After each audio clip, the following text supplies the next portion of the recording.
ये साप्ताहिक बाइबल का उपदेश Plainfield Christian science church independence से है, जो प्लेनफील्ड, न्यू जर्सी, अमेरिका में है।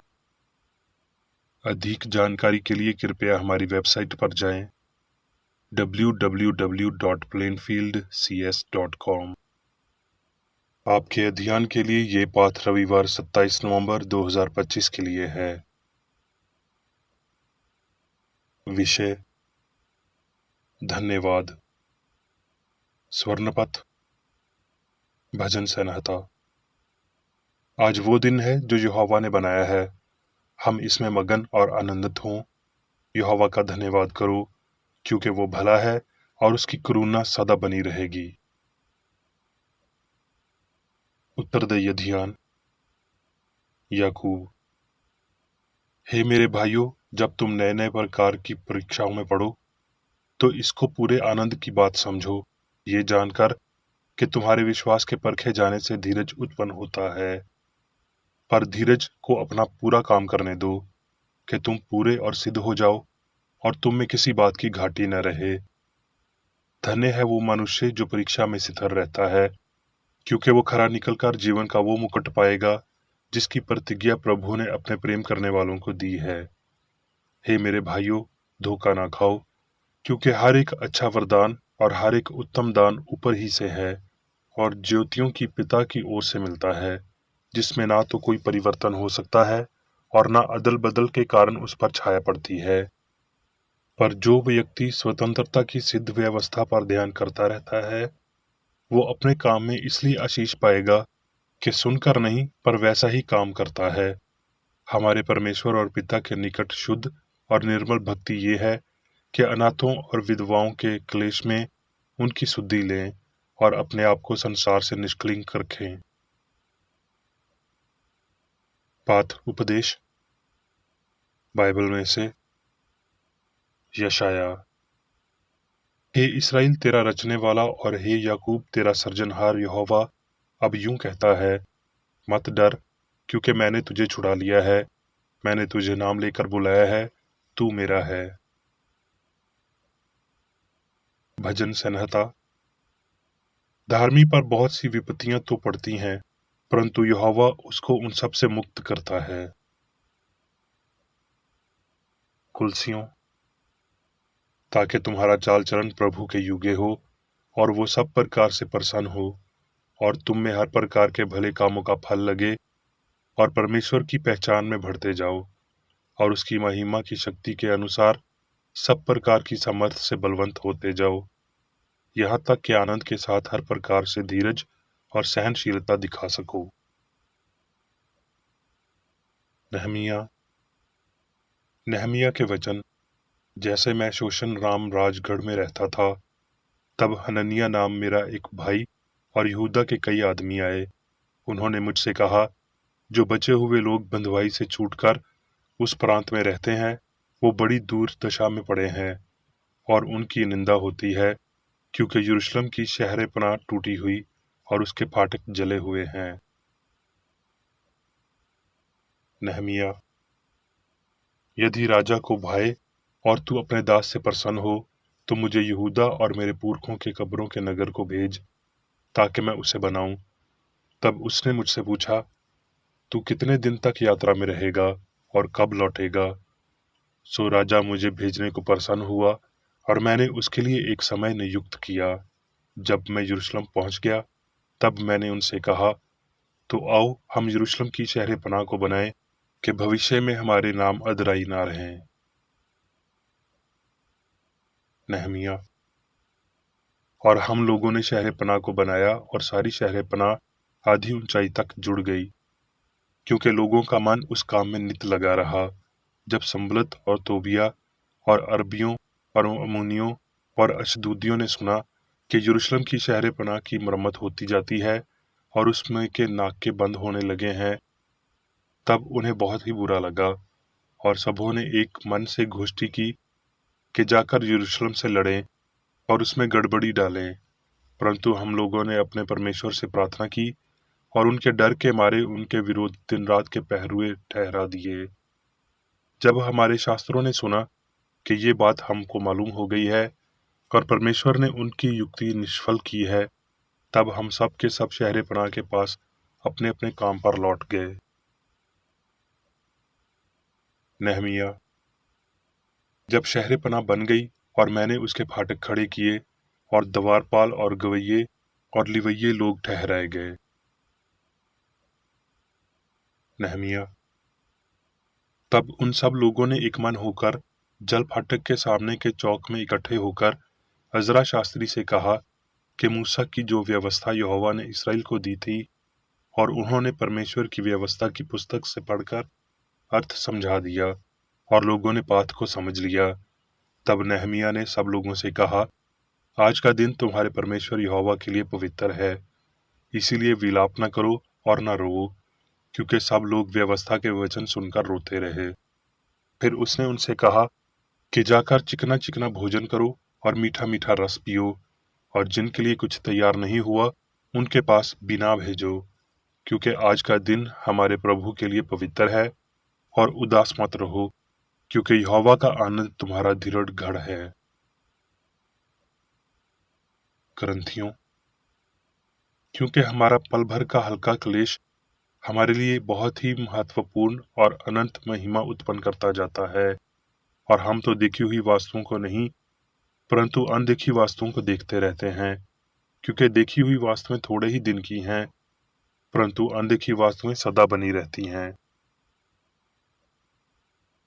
पतरस। क्योंकि तुम पहले भटकी हुई भेड़ों के नियन थे, पर अब अपने प्राणों के रखवाले और अध्यक्ष के पास आ गए हो। अब मैं मेरी बेकर एडी द्वारा क्रिश्चियन साइंस की किताब विज्ञान और स्वास्थ्य शास्त्रों की कुंजी के साथ के साहस संबंधी अंश पढ़ूंगा। विज्ञान और स्वास्थ्य। कृतज्ञता धन्यवाद की हम मौखिक अभिव्यक्ति की तुलना में बहुत अधिक हैं।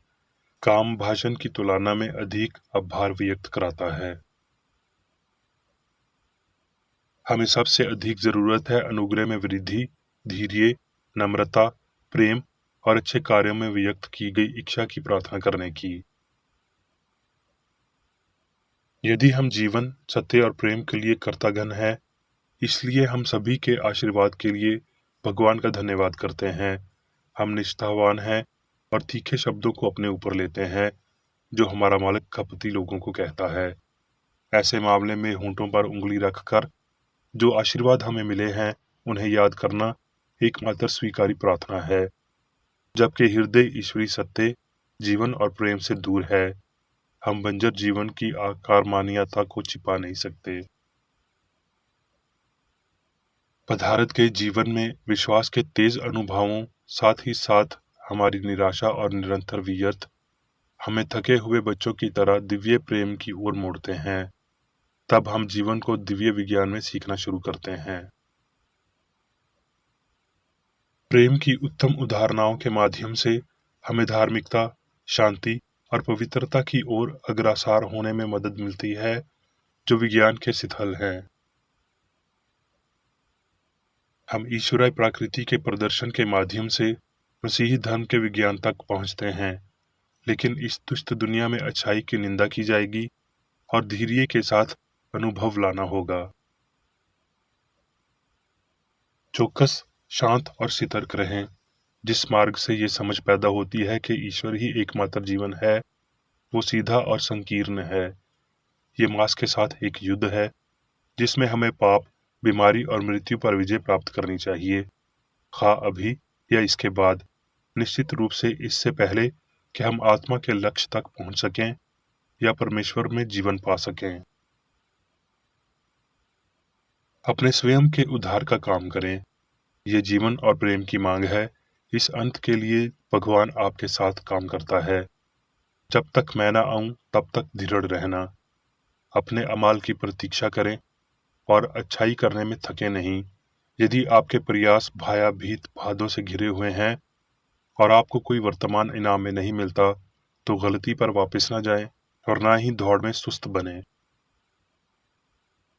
जब लड़ाई का धुआं दूर हो जाएगा तो आप अपने द्वारा की गई अच्छाई को समझेंगे और अपने युग के अनुसार प्राप्त करेंगे। प्रेम हमें प्रलोभन देने के लिए जल्दी में नहीं है, क्योंकि प्रेम का अर्थ है कि हमें कोशिश और शुद्ध करना होगा।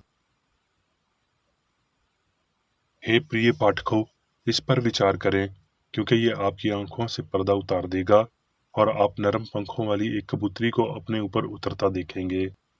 जिस परिस्थिति में आपका दुख, दर्द, क्रोधापूर्ण और कष्टदायक लगता है, प्रेम एक अनजान दोस्त से उसका मनोरंजन कर सकता है। क्रिश्चियन साइंस का प्रभाव उतना देखा नहीं जाता जितना महसूस किया जाता है। ये स्वयं को बोलने वाले सत्य की सितर हल्की आवाज है। हम या तो इस उच्चारण से मुंह मोड़ रहे हैं, या हम इसे सुन रहे हैं और ऊंचे हो रहे हैं। छोटे बच्चे के रूप में बनने और नए के लिए पुराने को छोड़ने की इच्छा उन्नत विचारों को ग्रहणशील करने की सोच देती है। झूठे स्थालों को छोड़ने की खुशी और उन्हें गायब होता देखने की खुशी, ये स्वभाव प्रामसिद्ध भाव को बनाने में मदद करता है। भाव और आत्म की शुद्धि ही प्रगति का प्रमाण है। धन्य है वो जिनके मन शुद्ध हैं, क्योंकि वो परमेश्वर को देखेंगे। किसने महसूस किया है कि मानवीय शांति का नुकसान आध्यात्मिकता के लिए मजबूत इच्छाओं को प्राप्त नहीं हुआ है? स्वर्गीय भलाई के बाद की आकांक्षा, इससे पहले कि हमें पता चले कि ज्ञान और प्रेम का क्या संबंध है। संसारिक आशाओं और सुखों का नुकसान कई दिलों के आरोही मार्ग को उज्जवल कर देता है। भावना के दर्द हमें जल्दी से सूचित कर देते हैं कि भावना के सुख नश्वर हैं और ये आनंद आध्यात्मिक है। इसलिए मनुष्य का सुख भौतिक इंद्रिय के अधीन नहीं है। गरीब पीड़ित हृदय को अपने सही पोषण की आवश्यकता होती है, जैसे कि शांति, क्लेश में धैर्य और प्रिय पिता की प्रेम कृपा का एक अनमोल भाव। प्रेम प्रेरणा देता है, रोशनी करता है, नामित करता है और मार्ग प्रशस्त करता है। सही इरादों ने विचार और ताकत और बोलने और कार्रवाई करने की स्वतंत्रता की चुटकी ली। सत्य की वेदी पर प्रेम होती है। दिव्य प्रेम के लिए धैर्यपूर्वक प्रतीक्षा करें, नश्वर मान के पानी पर आगे बढ़ने के लिए, और सही अवधारणा बनाएं। धीरज को अपना पूरा काम करने दो। ये क्रिश्चियन साइंस का सिद्धांत है। उस दिव्य प्रेम की अभिव्यक्ति या वास्तव से वंचित नहीं किया जा सकता कि आनंद दुख में नहीं बदल सकता है, क्योंकि दुख आनंद का स्वामी नहीं है। कि अच्छाई कभी बुराई पैदा नहीं कर सकती, कि पदार्थ कभी भी मन उत्पन्न नहीं कर सकता है, और ना ही जीवन का परिणाम मृत्यु है। पूर्ण पुरुष भगवान द्वारा शासित उसका सिद्ध सिद्धांत पाप रहित और शाश्वत है। अब मैं मेरी बेकर एडी द्वारा चर्च मैनुअल में दिए गए 3 दैनिक कर्तव्यों को पढ़ूंगा। दैनिक प्रार्थना। प्रत्येक दिन प्रार्थना करने के लिए इस चर्च के प्रत्येक सदस्य का कर्तव्य होगा, तुम्हारा राज्य आए, ईश्वरी सत्य, जीवन और प्रेम के शासन को मुझ में स्थापित कर और मुझ पर शासन कर, और तेरा वचन सभी मनुष्यों के स्नेह को समृद्ध कर सकता है और उन पर शासन कर। आदेशों और कर्तव्यों के लिए एक नियम। ना तो दुश्मनी और ना व्यक्तिगत लगाव मदर चर्च के सदस्यों के आदेशों और कर्तव्यों पर लागू करना चाहिए। विज्ञान में दिव्य प्रेम ही मनुष्य को नियंत्रित करता है, और एक क्रिश्चियन विज्ञानी प्यार की मीठी सुविधाओं को दर्शाता है। प्यार में डांटने पर, सच्चा भाईचारा, परोपकार और क्षमा में। इस चर्च के सदस्यों को प्रतिदिन ध्यान रखना चाहिए और सभी बुराई दूर करने, भविष्यवाणी, न्याय करने, निंदा करने, परामर्श देने, प्रभावित करने या गलत तरीके से प्रभावित होने से बचने के लिए प्रार्थना करनी चाहिए। कर्तव्य के प्रति सतर्कता। इस चर्च के प्रत्येक सदस्य का ये कर्तव्य होगा कि वो प्रतिदिन आक्रामक मानसिक सुझाव से बचाव करे और भूलकर भी ईश्वर, नेता और मानव जाति के प्रति अपने कर्तव्य की उपेक्षा नहीं करनी चाहिए। उनके कामों से उन्हें आंका जाएगा और वो उचित या निंदनीय होगा।